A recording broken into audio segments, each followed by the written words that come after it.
Bonjour à toutes et à tous. Merci beaucoup d'être avec nous ce matin sur le live 10 sur 10 de Bibliothèques sans frontières. Je m'appelle Michel Pêche, je suis la directrice éducation de l'ONG Bibliothèques sans frontières. Et aujourd'hui, nous allons parler de littérature jeunesse. Et nous avons la chance de recevoir Colombine Depère, qui est formatrice en médiation autour du livre et qui est aussi formatrice autour de la médiation à l'aide du numérique. Bonjour Colombine, merci beaucoup d'avoir accepté d'être avec nous ce matin. Merci à vous. Bonjour à tous. Pour toutes celles et tous ceux qui ne connaissent pas encore le concept du live 10 sur 10, depuis le début du confinement, nous animons tous les matins avec mes collègues des sessions de live en direct sur notre page Facebook où nous essayons de donner aux parents, aux enseignants des idées, des méthodos, des contenus pour continuer à aider les enfants à apprendre, à créer et à explorer, y compris en ce temps de confinement. Et donc, nous alternons entre des enseignants qui viennent nous parler de leurs bonnes pratiques et des ressources et des outils qu'ils utilisent, ainsi que leur méthodologie, et des intervenants tels que Colombine qui viennent proposer aux parents des idées d'activités à faire en famille à la maison pour continuer à stimuler la curiosité, l'imagination et le développement des enfants. Et donc aujourd'hui, nous avons la chance de parler de littérature jeunesse. Et pour celles et ceux qui seraient disponibles cet après-midi à 17h30, nous organisons une conférence, cette fois-ci de philosophie, avec Cléo Colomb, qui est philosophe et maître de conférences à l'université Paris-Saclay et qui viendra nous parler cette fois-ci du travail. Travail et technique, sujet qui est au programme du baccalauréat. Et Cléo va prendre l'angle du travail et de la technique, notamment en situation de confinement. Et on va interroger un petit peu ces grands concepts avec une perspective philosophique. Mais ce matin, nous parlons littérature jeunesse. Merci beaucoup Colombine Depère d'être avec nous.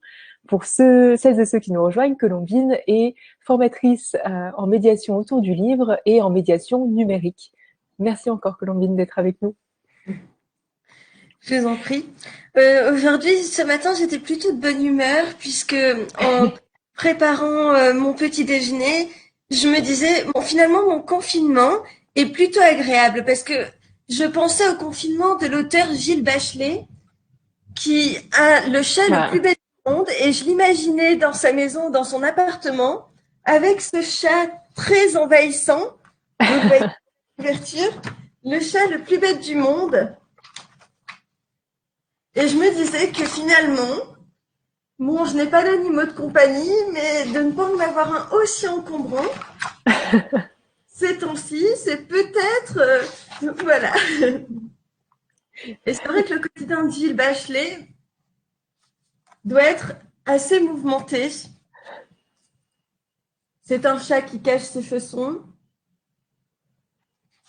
qui prend beaucoup de place dans la baignoire, au salon. magnifique image du chat qui se prélasse dans le salon. Donc voilà comment la littérature jeunesse peut nous aider à relativiser le confinement.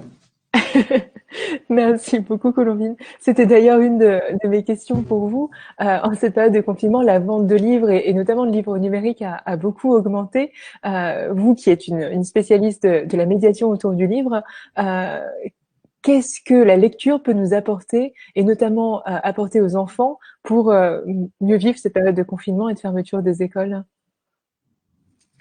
Alors c'est vrai que la lecture, voilà, il y a un nouveau bond parce que on se tourne à la fois vers des livres, ça a une pérennité rassurante. Pour les enfants, on peut retrouver une histoire que l'on connaît, qui n'a pas changé. Mhm. En des temps de bouleversement, ça peut aider, voilà, à poser un cadre, à retrouver des repères familiers. Ça permet aussi de s'évader avec, bien sûr, des histoires, que ce soit de l'imaginaire ou des histoires réalistes qui se déroulent ailleurs. Donc, ça peut être un refuge. Et beaucoup de personnes aussi témoignent de la difficulté de lire Mhm. en ce moment. Et effectivement, se plonger dans un univers, dans une immersion avec un livre, ça prend un petit peu, des fois, voilà, du temps. Il faut pouvoir le faire soit de manière isolée, au calme, et se déconnecter des écrans, soit le faire en famille, et là-dessus, de participer à une activité conjointe, adultes et enfants, ça peut vraiment poser un moment différent dans la journée et apporter une respiration. Donc, Absolument. n'arrive pas tout seul, le faire à plusieurs, par la lecture à voix haute, par l'échange autour du livre, ça peut faciliter et apporter un moment finalement qui fait du bien. Merci beaucoup, Colombine, pour ce plaidoyer pour la littérature et notamment la littérature jeunesse. Est-ce que vous auriez des recommandations de livres jeunesse justement pour les parents, peut-être en fonction des tranches d'âge? Je pense que vous avez une belle pile devant vous qu'on ne voit pas encore. Alors j'ai préparé effectivement quelques livres, pas forcément par âge, plutôt par thème, et j'espère que dans Mhm, ce qu'on va aborder, voilà, il y en aura un peu pour tous les âges. Plutôt selon les thèmes qui, moi, me semblaient importants en ce moment. Alors, par exemple, une bande dessinée Ernest et Rebecca, parce que c'est un moyen d'aborder la maladie. Donc, c'est une petite fille qui reste beaucoup chez elle, puisqu'elle voilà, elle est malade, elle passe beaucoup de temps avec un virus. Et c'est une petite fille qui est amie avec ce virus, qui suit ses conseils, d'accord. parfois même qui mime et qui apprend finalement à vivre avec sa maladie en se familiarisant et en apprenant à elle aussi, voilà, se familiariser, les bons gestes, les gestes barrières, comme on dit. Mhm, Finalement, elle, c'est son quotidien depuis longtemps. Et cela dit, c'est quand même une petite fille qui a le goût de vivre, qui aime patauger dans les flaques, qui a un ami imaginaire. Et c'est vrai que en ce moment, dans cette période où on est beaucoup seul, c'est encouragé par les psychologues de parler à haute voix, de se parler à soi-même. Et je me dis que peut-être que c'est un moment où les enfants peuvent faire appel aussi à un ami mhm. imaginaire, parler à leur peluche. Nous vous Alors, mettons les références citées par Colombine dans les commentaires du live, comme ça vous les trouvez facilement. Désolée Colombine, je t'en prie. de l'ami imaginaire, il y avait cette bande dessinée aussi, Kong Kong, que j'ai beaucoup aimée. Ou Ernest et Rebecca, ça peut être des 7 ans. Ici, je dirais, c'est un peu pour tous les âges. Ça peut autant plaire aux enfants qu'aux adolescents. Ici, l'ami imaginaire, on le connaît tous. Il est au sommet de l'immeuble. Mhm. C'est un gorille. Et ça interroge, voilà, nos capacités d'abstraction, nos capacités à résister ici au séisme, tremblement de terre, éruption volcanique, tsunami. Je jouais trop fort. Ah oui, c'est mouvementé comme PD. Un univers enfantin qui se met en scène, mais qui ici, voilà, devient réel dans le papier, sur le papier. Mhm. Et peut-être que ça peut être rassurant de pas se retrouver seul dans ces situations et de s'autoriser cet imaginaire-là. Super, merci beaucoup. En ce moment, j'ai beaucoup envie de partager. Pour Pâques, voilà, j'ai fait livrer des chocolats à une copine et j'avais envie de présenter ce livre, Les Pochettes Surprises. C'est une petite fille qui adore les pochettes surprises, pas celles qu'on achète au supermarché, mais celles qu'elle conçoit soigneusement à partir de petits objets du quotidien qu'elle choisit dans sa maison, qu'elle fabrique, qu'elle met dans une jolie enveloppe, dans un petit emballage, un petit paquet, et pour chaque personne, une petite attention, un petit mot, un bonbon, un bricolage, un petit pliage, un dessin, une mèche de cheveux, un morceau de musique. Et ces petites pochettes, elle les offre. Alors en ce moment, voilà, on peut les donner au sein de la famille, on peut les envoyer, pourquoi pas par email. Mais c'est une tradition, peut-être qu'on a un peu perdue. Et ici, le plaisir, c'est autant de les recevoir que de les préparer, de les ouvrir, de les offrir. dans un Super. univers coloré où on fait du bien autour de soi et puis on se fait du bien aussi à soi. Super, c'est effectivement très joyeux, très coloré comme univers et ça invite encore une fois à l'imagination sous une autre forme. Alors, je n'ai pas pris que des histoires joyeuses. J'ai aussi des histoires qui permettent peut-être de se défouler par la lecture, puisque voilà, tout le temps que l'on passe en famille, il y a des moments heureux, des moments plus difficiles. Dans les romans d'Axel Sandre, c'est plutôt des familles dysfonctionnelles, des familles, voilà, ici, une maman qui est à l'asile, un papa qui enchaîne les allers-retours en prison, des adolescents beaucoup livrés en eux-mêmes et pourtant très créatifs, très attachés à leur famille folle dingue. Ça peut faire du bien vraiment de se rendre compte que effectivement, peut-être qu'on est différent des adolescents du Mmh. lycée, peut-être qu'on est différent de ce qu'on voudrait. Et puis finalement, il y a des héros qui nous ressemblent. Il y a des situations familiales qui peuvent ressembler à la nôtre, qui peuvent être plus catastrophiques.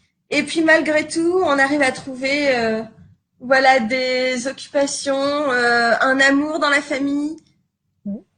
et puis chacun son terrain personnel.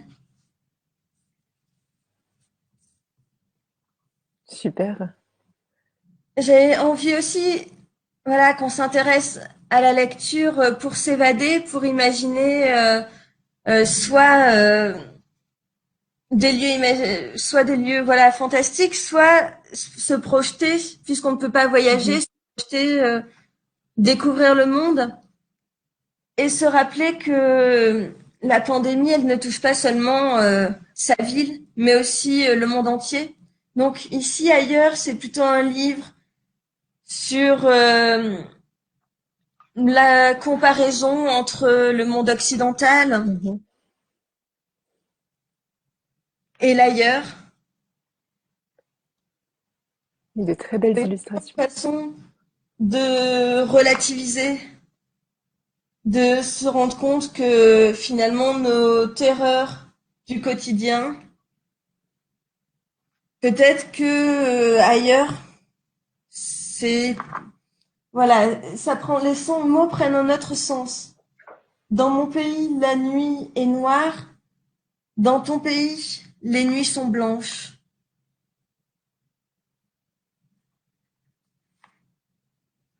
Dans mon pays, je nourris ma famille. Dans ton pays, ta famille te nourrit.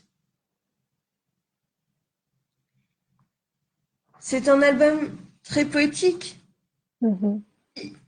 vraiment avec peu de mots et des situations finalement très variées, expliquent, voilà, permettent de mettre, peut-être d'ouvrir la discussion Ouais, exactement. et la différence Et des et dessins très poétiques, le qui peuvent fait être que le discutés en famille. confinement se généralise dans le monde entier.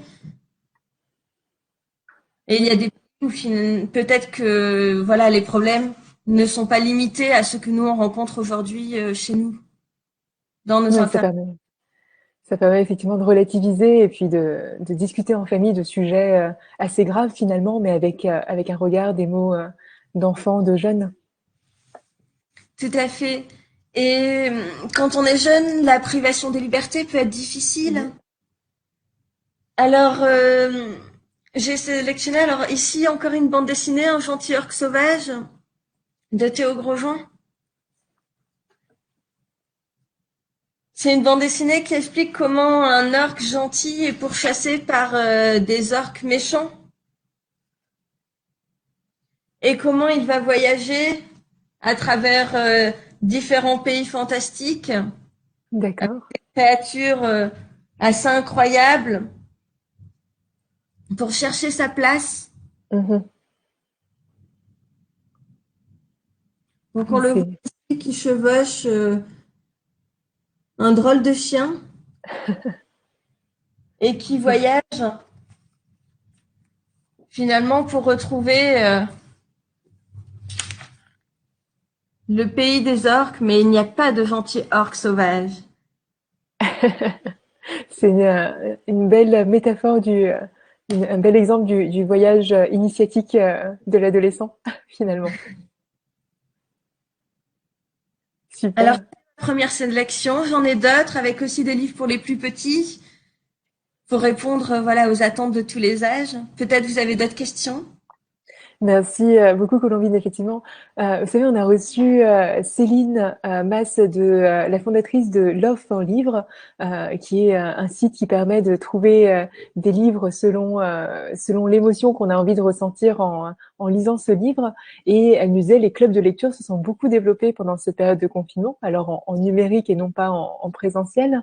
Est-ce que vous pensez que ce confinement nous encourage peut-être à davantage partager nos émotions de lecture avec d'autres, avec sa famille, ses amis?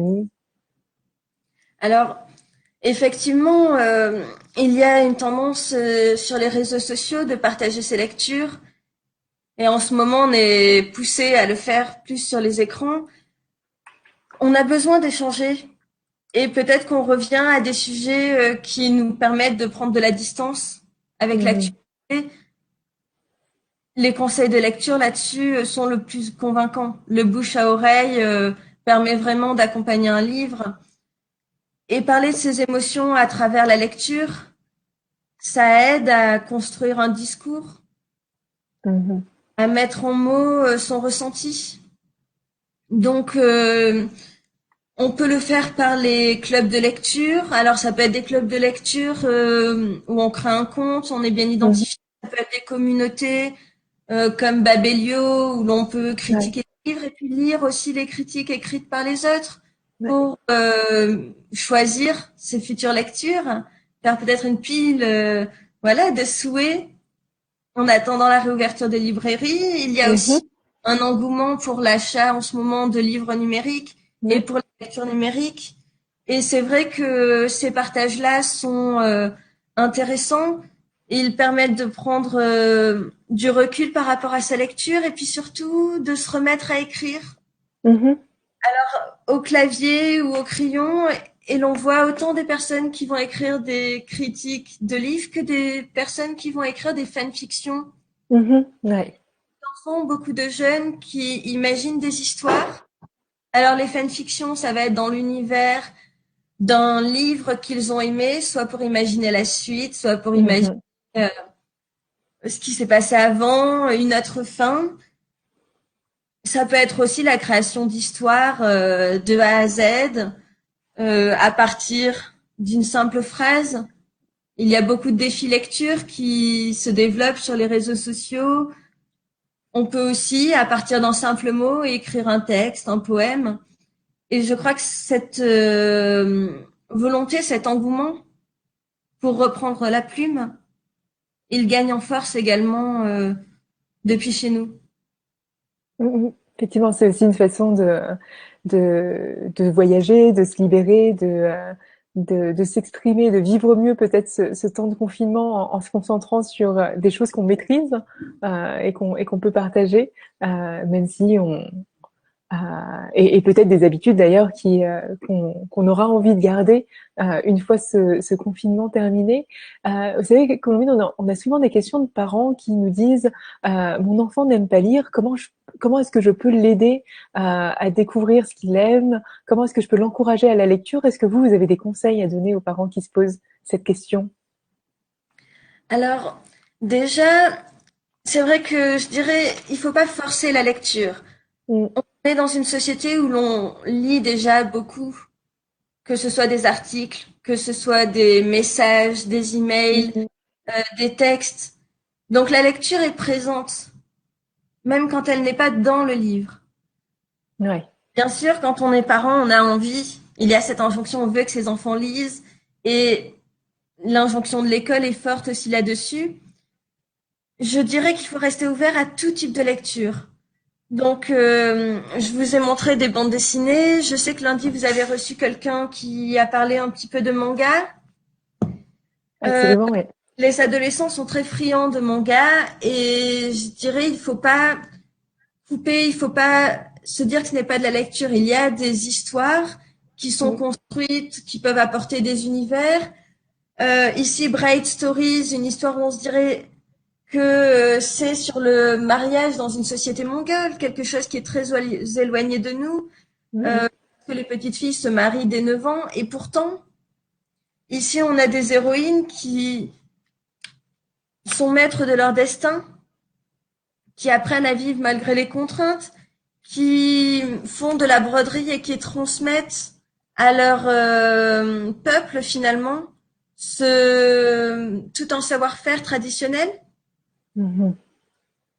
On a des lectures également dans des magazines. Mhm. Presse magazine en France est très développée. En ce moment, les éditeurs de magazines mettent la revue en cours, le journal de Spirou, Astrapi sont en ligne gratuitement. Donc que ce soit des magazines documentaires, Ouais. j'aime lire avec des petites histoires, c'est aussi de la lecture. Et ça peut donner Mhm. envie, petit à petit, de trouver, d'aller vers le livre parce qu'on aura trouvé soit un genre littéraire qui nous intéresse, Mhm. soit parce qu'on aura entendu parler d'un film qui a été adapté d'un livre, hein, finalement et on peut avoir envie de découvrir, voire de poursuivre l'univers en se tournant vers le livre. Donc, ça peut venir sans forcément par une incitation à prendre un livre dans les mains, Mhm. une attention à d'autres centres d'intérêt. Ouais. Et à ce moment-là, en partant du centre d'intérêt d'un enfant, que ce soit le sport, la Mhm. musique, petit à petit, l'amener vers le livre et lui proposer des livres sur cette thématique. C'est aussi comme ça qu'on donnera le goût de la lecture. Merci, Colombine. Vous alliez dire, pardon.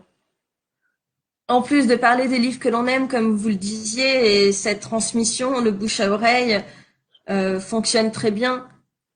En ce moment, c'est plus difficile de se Mm. prêter des livres, mais on peut effectivement constituer des listes et puis après, soit les trouver en bibliothèque, en librairie, les commander également, peut-être encore aux librairies indépendantes, certaines qui livrent. Mhm. Merci beaucoup, Colombine. Effectivement, il y a plein de façons de pouvoir créer du lien entre ce qu'un enfant ressent et les livres qui existent et qui peuvent l'aider à voyager, à explorer ses passions. Et vous travaillez aussi, vous, beaucoup en tant que formatrice en médiation autour du livre, sur des activités qui peuvent aider un peu à désacraliser ce livre, à faire en sorte qu'on puisse jouer avec, s'amuser, explorer. Je crois que vous avez préparé quelques idées d'activités sur ce sujet. Excusez-moi, je déplace juste, Aucun souci. comme ça j'attrape les autres livres que j'ai prévu de vous montrer. Voilà. Parfait. Oui, vous avez préparé aussi, Colombine, quelques idées d'activités à faire en famille autour, en utilisant des livres justement pour désacraliser un petit peu cet objet et en faire vraiment un objet avec lequel on peut s'amuser, créer, découvrir, y compris en famille et en confinement. Tout à fait. Alors, j'ai prévu quelques livres et puis des activités que l'on peut faire aussi à partir de n'importe quel livre que vous avez chez vous. Mhm. Ici, un livre de Christian Woltz, Nous les hommes. Alors, ce qui m'intéresse ici, c'est pas forcément ce livre en particulier, c'est la technique de l'illustrateur Christian Woltz qui fait des personnages avec des objets recyclés. Un fil de fer, un morceau de bois, une poignée de porte, des boulons. D'accord. Il crée des personnages.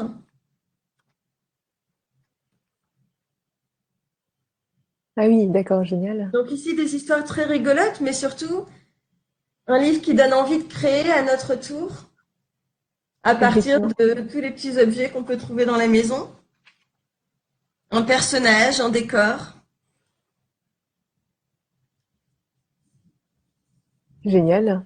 Vous retrouverez encore une fois toutes les références de Colombine dans les commentaires du live.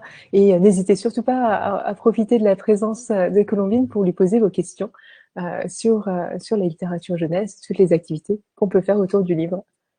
Je vous en prie.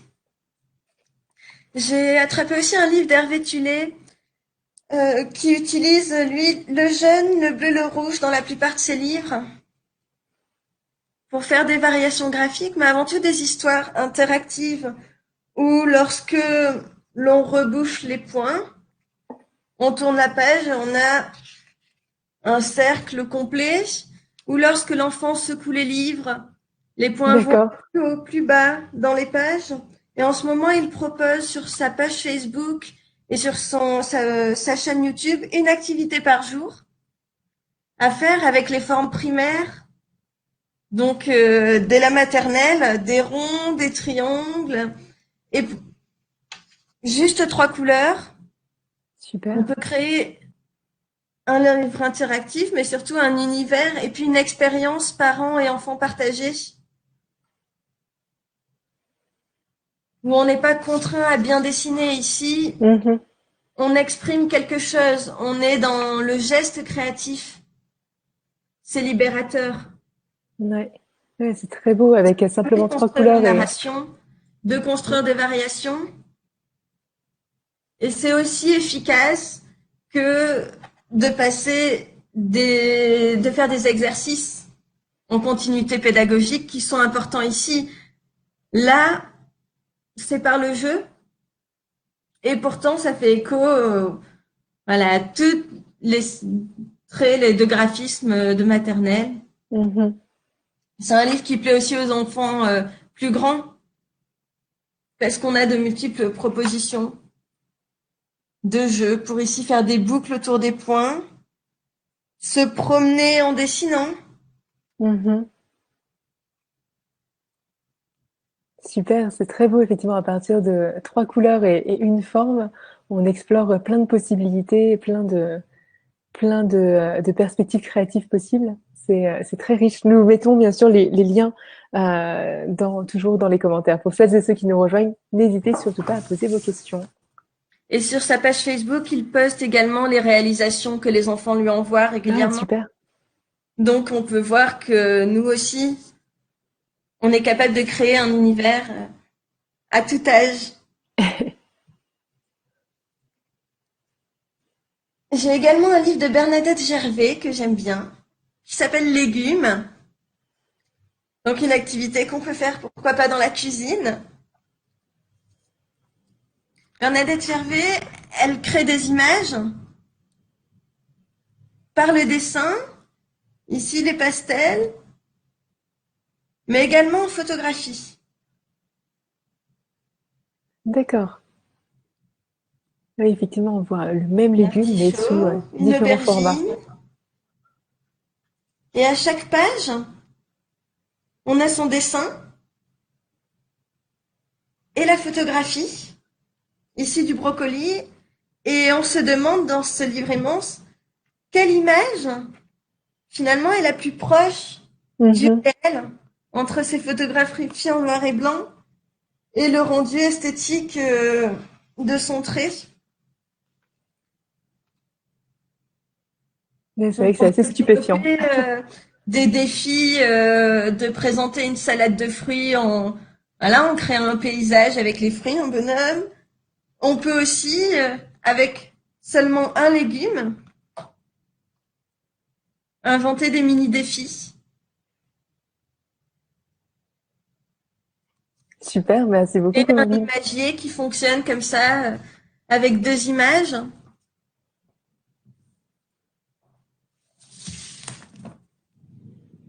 J'ai également mes tableaux à histoire de l'élan vert, Mhm.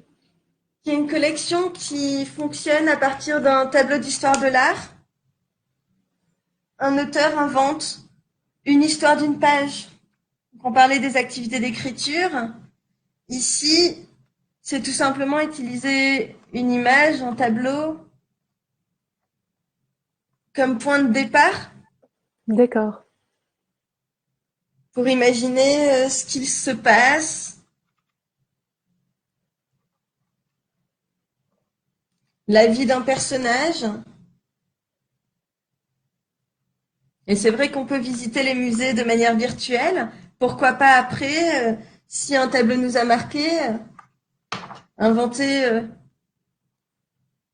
une histoire autour. Super, effectivement, ça permet de faire des allers-retours entre différents supports, différents formats et tout ça en stimulant l'imagination. C'est un très beau livre, merci.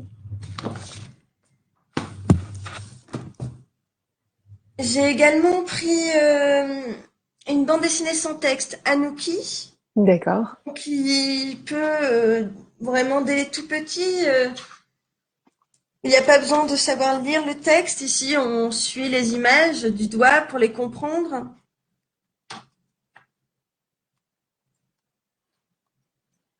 Et Anouki, c'est également une application qui est gratuite sur Internet qu'on peut faire sur tablette tactile, où l'on peut créer sa BD avec d'accord, des onomatopées, donc avec le petit indien que l'on retrouve dans les livres. d'accord. Ça permet de passer un moment de construction, d'imagination sur l'écran, et puis de se plonger également dans des livres.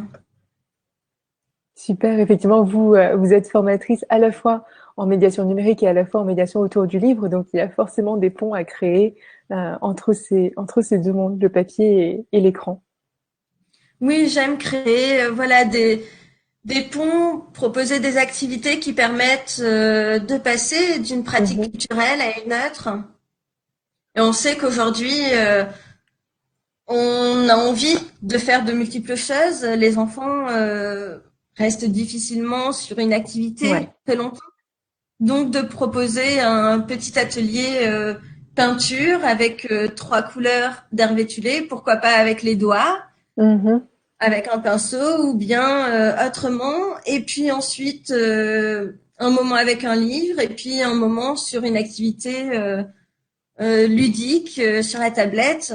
À ce moment, et puis ensuite revenir à un livre ou à une activité de psychomotricité, ça permet de pour reposer un rythme différent et puis surtout mhm. de varier les activités, Génial. créant du lien parfois entre chacune. Super. Je sais que vous m'avez envoyé aussi, Colombine, quelques idées d'activités. Est-ce que vous voulez que je partage mon écran peut-être Oui, pour s'il pouvoir les vous expliquer plaît. aux parents? Oui, bien sûr. S'il vous Je... plaît. Alors, dans les idées d'activité, c'est des choses que l'on peut faire avec n'importe quel livre à la maison. Alors, j'ai vu sur les réseaux sociaux un petit défi, donc j'ai essayé hier, voilà, avant qu'on se rencontre, de faire ce château de livres à la manière des châteaux de cartes. Donc, en posant le livre soit sur la tranche, soit debout, en fonction selon comment il tient le mieux. Alors sur la moquette, ça fonctionne mieux que sur le plancher. Donc soit dans ce sens, soit dans celui-là. Alors il faut pour faire ce château de livres plutôt des livres qui font la même taille. Donc j'avoue que mon premier étage c'est des bandes dessinées parce que c'était plus facile d'en trouver de la même taille. Après, on peut le faire avec soit des romans de la même collection, soit des albums de taille plus ou moins similaire.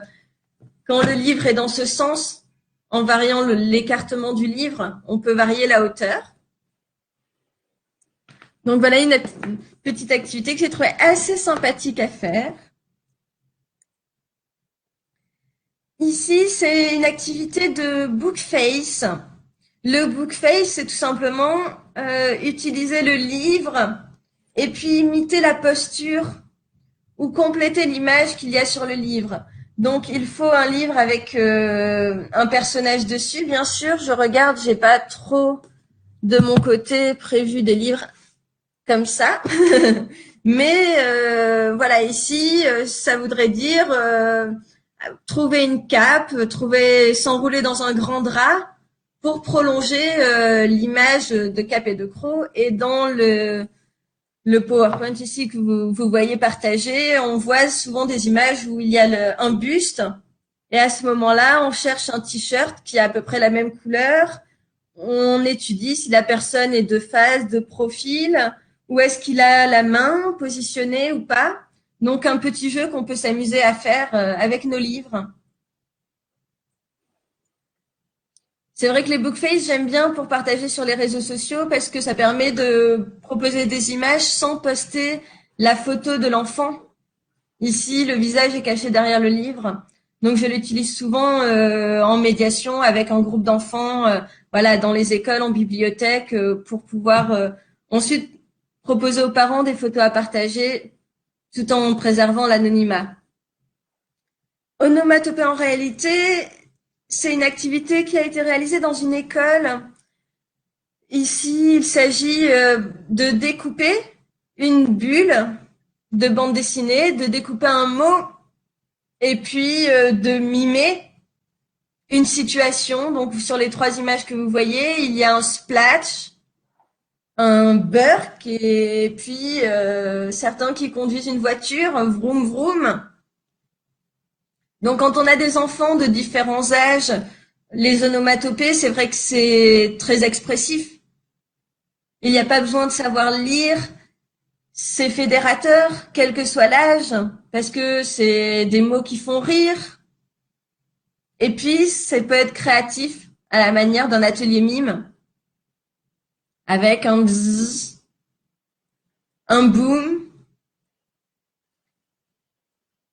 et des petites situations.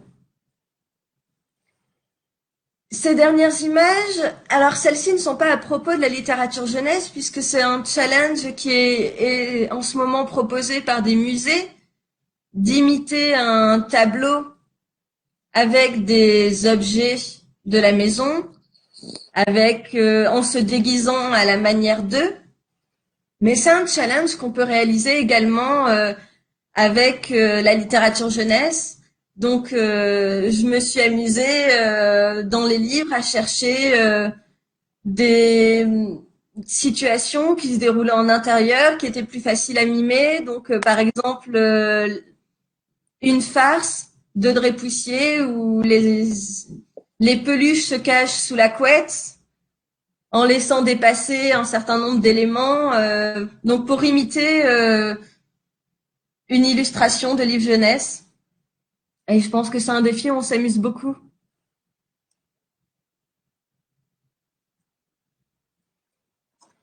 Et puis des Super, merci. activités voilà, à réaliser avec les livres que l'on a déjà à la maison.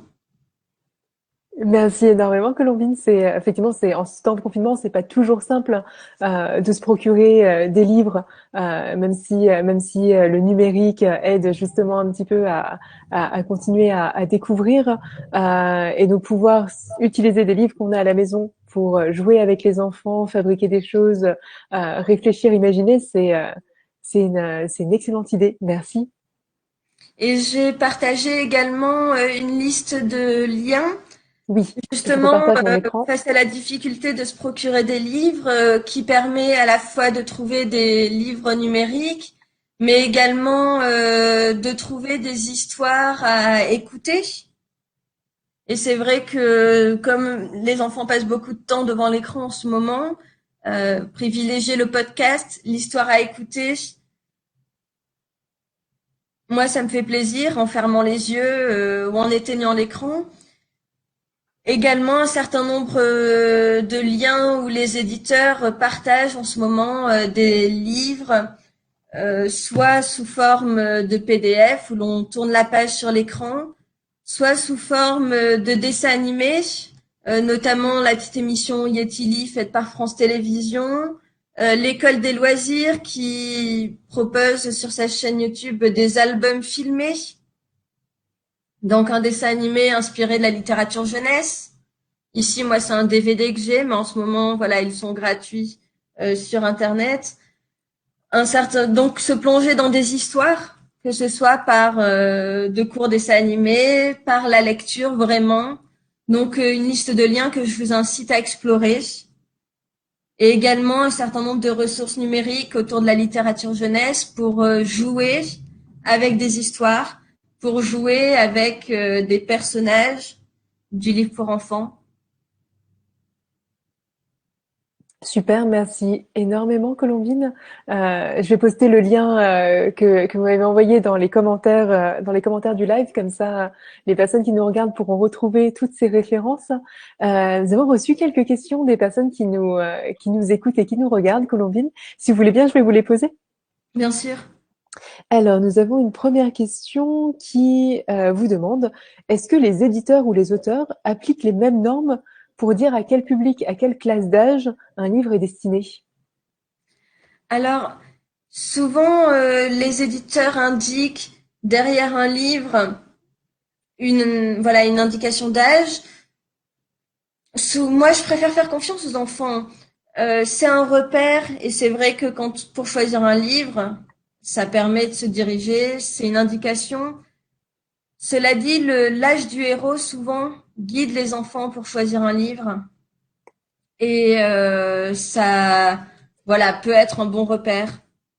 Ne pas rester trop bloqué sur l'âge indiqué sur le livre, puisque chaque enfant est différent. Le développement de l'enfant, son appétence pour la lecture va aussi Hmm. déterminer les histoires vers lesquelles il aura envie d'aller.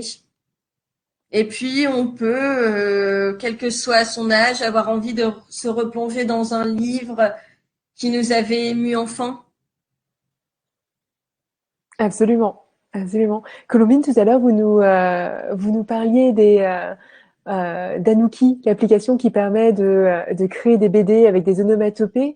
On a quelqu'un qui nous demande, qui vous dit déjà merci pour ces idées. Est-ce que vous auriez des conseils pour réaliser du stop motion en famille? Alors, j'ai partagé un lien vers Pop-Up, qui est un portail de ressources numériques sur lequel voilà on utilise, on propose, on présente un certain nombre d'applications. Alors, on peut le faire du stop motion avec seulement un appareil photo numérique ou l'appareil photo de sa tablette, en prenant des photos et en les montant à l'aide d'un logiciel ou d'un site internet qui permet de les monter. On peut aussi télécharger une petite application qui nous donne déjà le matériel, les formes à agencer, par exemple l'application Stopmo, ou Mhm. il y en a beaucoup qui voilà permettent de créer ainsi. C'est effectivement quelque chose que les enfants apprécient, une activité qui est de plus en plus développée dans les écoles, donc qui permettra de créer des histoires. Génial. Merci beaucoup, Colombine. Alors, il y a beaucoup de commentaires très enthousiastes. Alors, je scrolle pour trouver les questions parmi tout ça. Est-ce que vous auriez des références, peut-être, pour des clubs de contes, des références de livres qu'on peut utiliser dans les clubs de contes? Dans les clubs, pardon.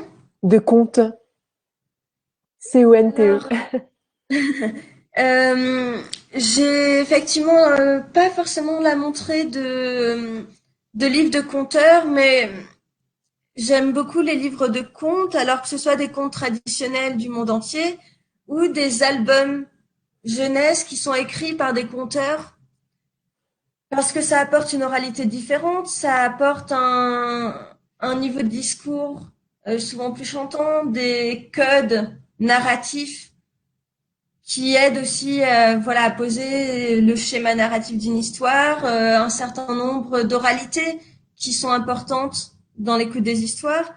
Moi, j'aime beaucoup la conteuse Mimi Barthélémy. Il y en a Mhm, beaucoup. Euh, et c'est vrai que je regarde aussi chez Didier Jeunesse. mhm, Les albums qu'il propose sont souvent écrits par des conteurs. Et il y a une collection de livres accompagnés par des CD, et puis d'autres, une collection de comptines et de livres d'histoire pour enfants qui sont dans cet univers-là, qui peuvent tout à fait être utilisés en club de contes, parce qu'on a des histoires finalement très orales, mhm. qui apportent des émotions premières, et quand on les utilise en groupe, en bibliothèque, en accueil de famille,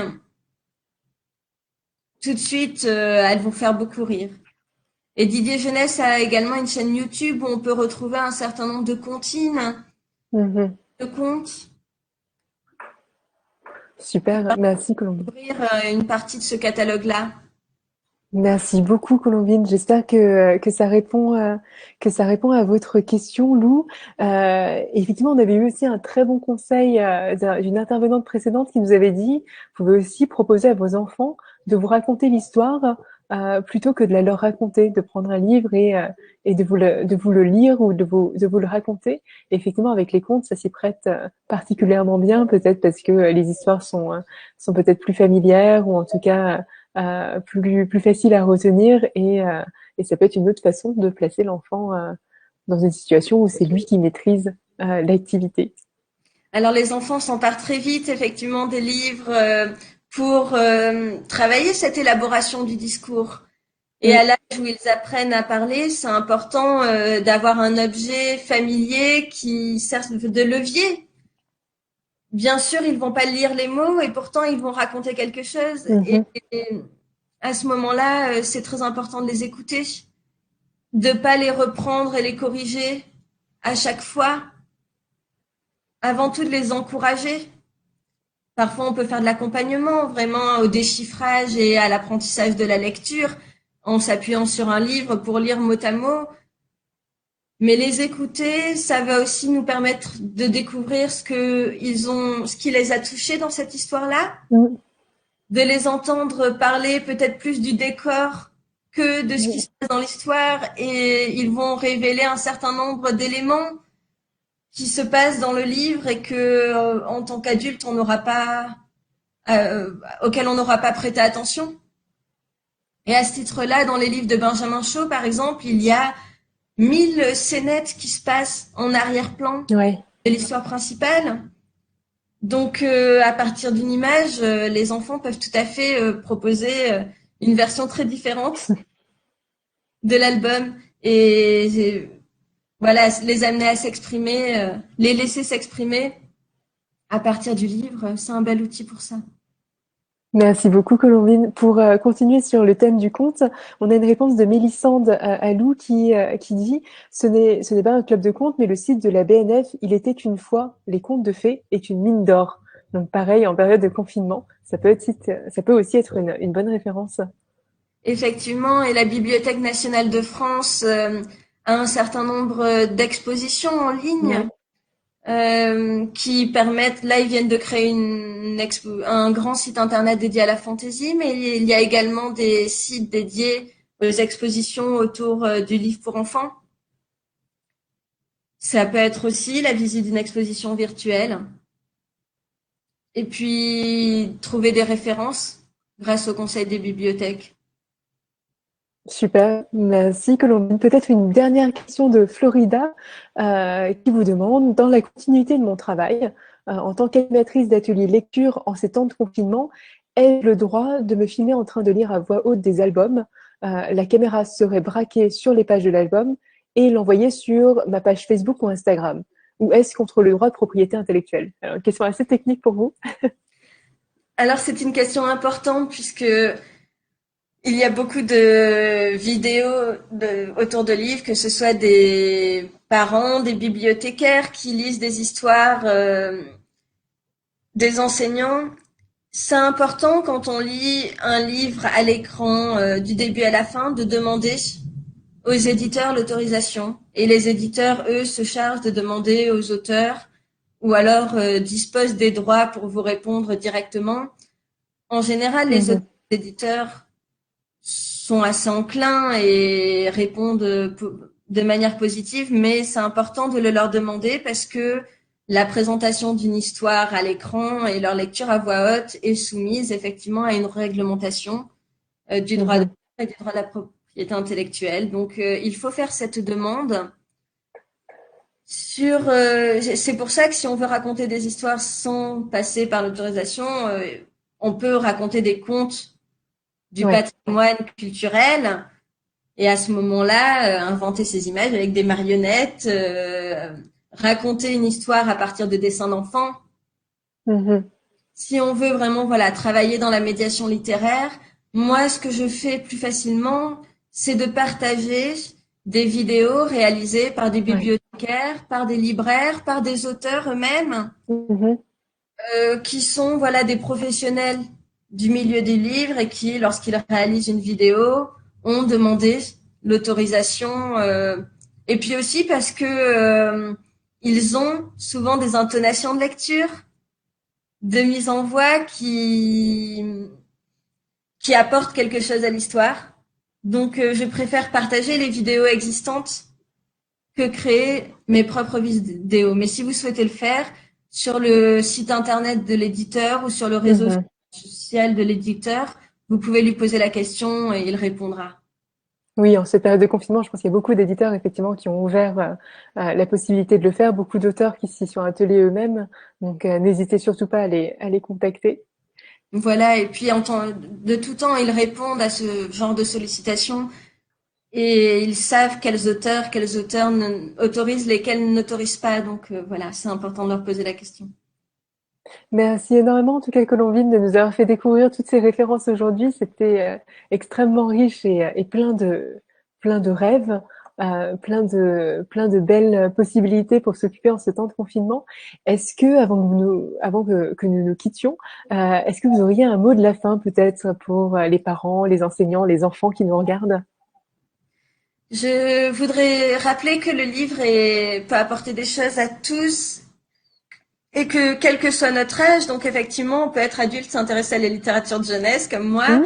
On peut aussi confier un livre à un bébé, à un petit enfant, avant même qu'il sache lire et sans intention d'apprentissage de la lecture, Hmm. tout simplement pour le plonger dans un univers d'images, partager avec lui des émotions. Et souvent, le livre est le premier objet que l'adulte et l'enfant regardent en étant côte à côte et on regarde le même objet ensemble. Ouais. Se familiariser avec cet objet, la tournure des pages. Et effectivement, les bébés, parfois, vont les mettre à la bouche, mais il y a des petits livres cartonnés, des petits livres en tissu qui permettent, voilà, dès le premier âge, de se plonger dans des histoires et de les dévorer. Merci beaucoup, Colombine, pour ce mot de la fin très encourageant et plein de rêves. Effectivement, c'est une belle façon de créer du lien en famille pendant cette période de confinement. Et merci de nous rappeler que à tous les âges, on a le droit de s'intéresser à la littérature jeunesse, de rêver et de jouer avec. Merci beaucoup d'avoir été avec nous aujourd'hui et de nous avoir partagé vos conseils.